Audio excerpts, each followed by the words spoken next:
This is for Apollo 13, the movie with Tom Hanks and crew.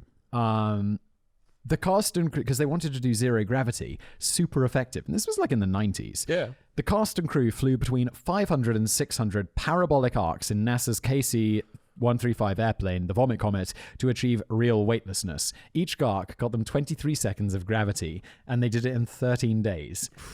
So basically, they pumped out a movie in 13 days of only weightlessness. the weightless scenes, only the way, and they're not all, they'll cleverly do it so they'll be in the ship, but they won't, they'll be strapped in or whatever. Yeah. But where they're like drinking water and stuff, and messing around, all of it, real weightlessness, which is incredible. Yeah. This is just, this movie making is just amazing. I love movie making, sort of behind the scenes movie making stuff. And they're building sets inside this Vomit Comet. Yeah. No, it's yeah. I mean, I also am part of that list of people that would love to try the Vomit Comet, but is it not exactly the same as doing a free fall? No, because in a free fall, skydive. you're falling towards the earth. There's tons of winds and... I suppose because then they land safely back down, don't they, on the arc? They do like a sort of...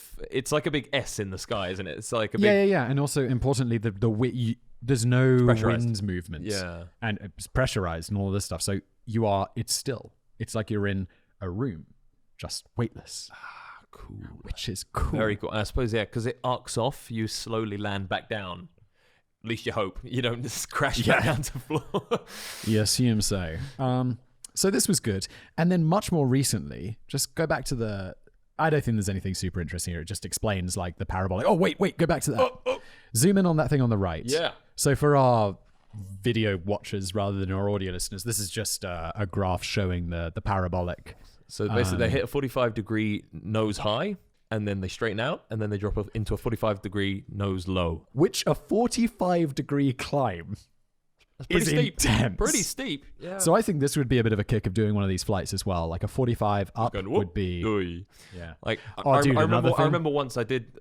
go for it. I was just going to jump in and say, I remember once I did fly one of those little planes, and like one of the little Cessna things, and I had like an old sort of RAF pilot was with me, and he liked to do all the aerobatics and stuff like that, and he kept doing these sort of parabolic flight things, and you can do it in a little plane, but you don't get that 25 seconds of weightlessness. Yeah. You just get sort of 3 seconds of going, There's that video on YouTube of a guy's got a dog in his plane and he's doing this and the dog's like just floating around in the back and then whoozong. So go back to the notes. Let's talk about The Mummy. Yeah. And let's talk about Tom Cruise. Who is crazy.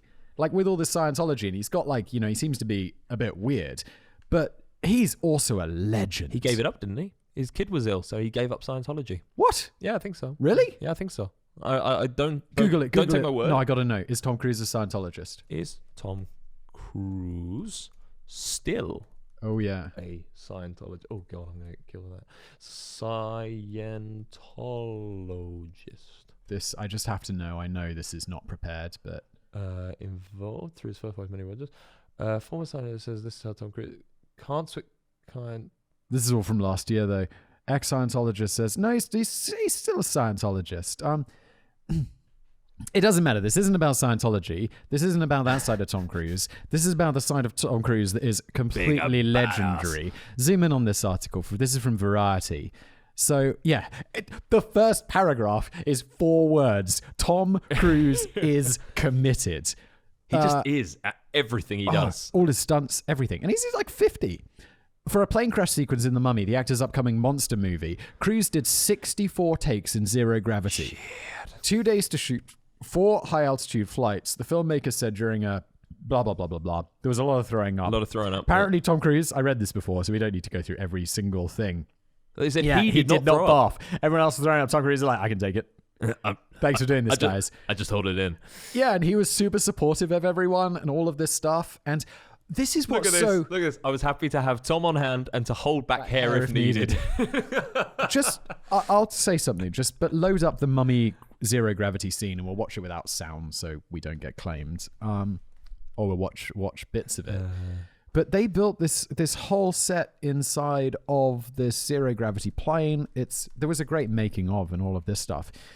But there was another one he did where he did a free fall from a super high, like a halo jump, which is where you do like a high altitude, low orbit. Low orbit, yeah. Where you're jumping from a really, I think that's what Halo stands for, I'm not sure. Where you jump from a really high height with like a special breathing mask on and everything. Oh, okay, yeah. And they did this scene where he jumps out. And it could have been faked. They could have done it with green screen and wires and all of this stuff. But but he did it for real, the Halo jump. Isn't this incredible?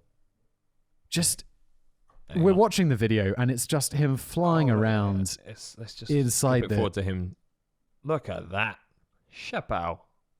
Just flying around. And all of this stuff could have been faked, but they didn't.